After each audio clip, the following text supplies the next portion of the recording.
Reacting to one of the comments I've received. Not a bad reaction, of course. It's just me like speaking about what I think. Now, what I think is what I think. It's not necessarily what you think. It doesn't necessarily matter. But maybe my point of view would help to give you guys some extra perspective as to what could potentially, hypothetically, be going on when it comes to some particular negative, apparently spiritual things.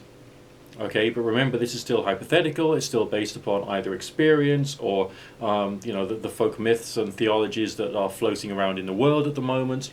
So let's try and look at this from an objective point of view, in the fact that this is a person who's reporting something that they think based upon experience. I will then talk about my experience, or one of them, and then maybe we can get into some kind of discussion about that. See how it goes. This is what the comment says. Astral parasites, spiders, thingies. Something has to be said about them. I sense those infected in the same room as me, not 100% sure if I'm free of them and that my passenger isn't reacting to their presence. I was just telling someone how he should avoid becoming their food, stop getting angry and worked up. Anger becomes an addiction. No, I'm not on the piss, not on any psych meds. I just think this would be a natural topic for another video, especially since so many are their food. Or nobody is, and this notion is purely delusion. Well, let's start off by suggesting, from my point of view, I don't think it is necessarily delusion. Let me quickly relate one of my experiences from way back in the day when I was relatively new to all of this weird stuff. I decided I would experiment with using sage as an incense, because people say that you burn sage and it's supposed to repel all the evil and that kind of like nice fluffy new age stuff.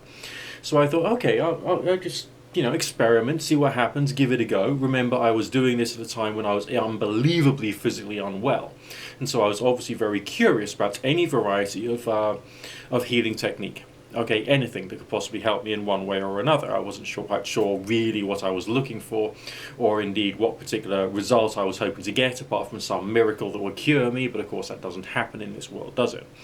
But the experiment was this.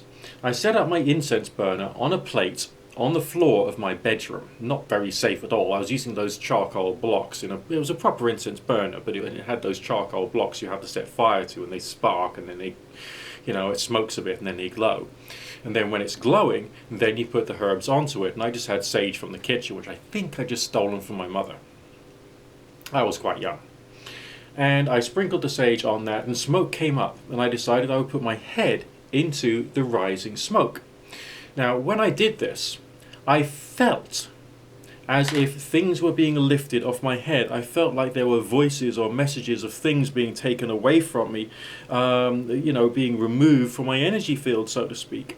And after it, I tried to do my arms and other parts of my body, if I remember serves me correctly, tried to stand over it so my whole body could get bathed in sage incense.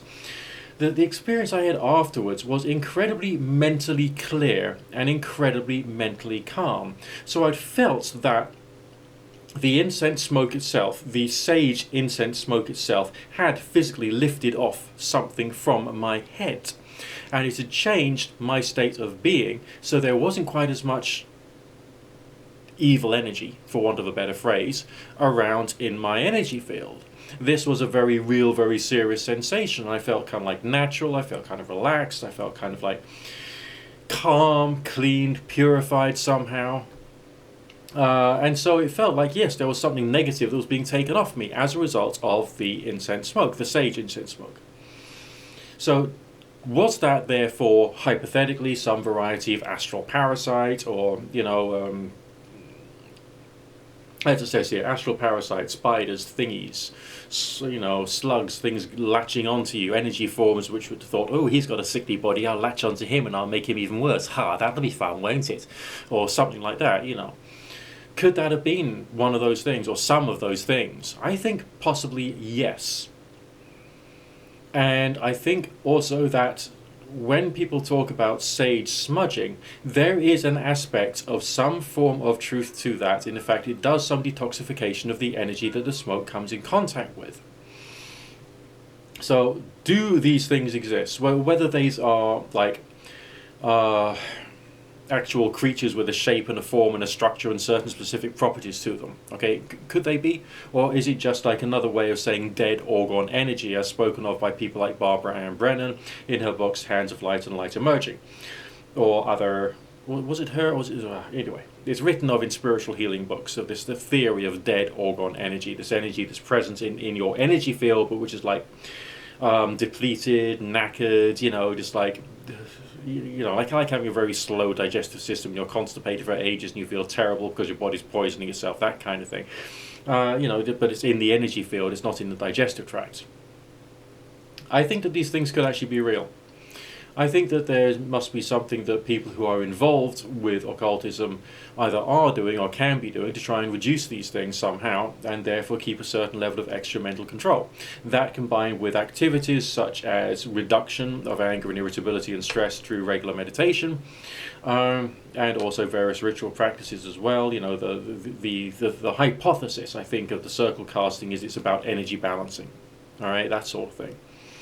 Also, the opening and the balancing of the chakras and that sort of stuff will probably also be a good, wholesome thing to do to try and help. But yeah, these things do seem to have some variety of objective reality. How to defeat them, how to completely cleanse yourself of them, that's another issue. Right? But it would make some sense that working upon your body and working upon your mind is part of the process of getting the kind of change that you might be looking for if you are trying to affect these things, defeat these things, or kick them out of your life in one form or another. That's where I'm coming from. That's my point of view. Over to you guys. The comment section is down there. Have you had any dealings with astral parasites or dead or gone energy or any other form of negative spiritual being which seems to have had an effect upon you? Let me know in the comment section, because these things I think do need talking about. And I think that as we think about maybe the complexities of the aura, the energy field, the spiritual reality, we'll start to get more of an understanding of the various flora and fauna which kind of like grows in these places. I did a Rising of the Plains recently and I saw these amazing trees made out of light. By that I mean I went through all the 7 chakras and I carried on trying to raise the prayerful state of mind as far as I could after I'd reached the top chakra. And I got visions. There's a thing there. The question is, can I learn to enhance that particular state so I can stay in that heightened period for the duration of a ritual in order to get some more genuine, serious spiritual perception coming through the translucid when I'm actually doing my things? I don't know. We just have to wait and see how I carry on developing this stuff. But yes, it does seem like this type of negative entity is a reality, and therefore people might use them for attack or defense. They might exist as a result of somebody creating them as a result of negative intention. But let's be honest, all right? We got too many questions about these things, because we all do. All right, the unknown world is unknown. All right, it's unknown for a reason. We call it the unknown world because it's unknown. You buy books called The Giant Book of the Unknown because everything in it is basically unknown. But then you buy something like Explaining the Unexplained by Isaac and Sargent, and then you see that maybe it's not as unexplained as people might think. It's just we've got more and more questions. We just need to start building up an appropriate approach to it, an appropriate spirituality and theology about, the divine, angels, demons, the layers of the energy field, the layers of spiritual reality, and one which is actually quite common to a lot of explorers of this stuff. And maybe then we'll start to be able to create more and more intelligent progress and start to work out how this stuff can be used from a practical standpoint. And if we can do that, then maybe, the scientists and doctors will start paying more attention. Oh, they can do something a bit more reliably, can they? That's great. Well, I wonder what we could do with that. Maybe that will actually eventually happen, which I really hope it would. Peace, love, and harmony to the world. Speak to you again soon.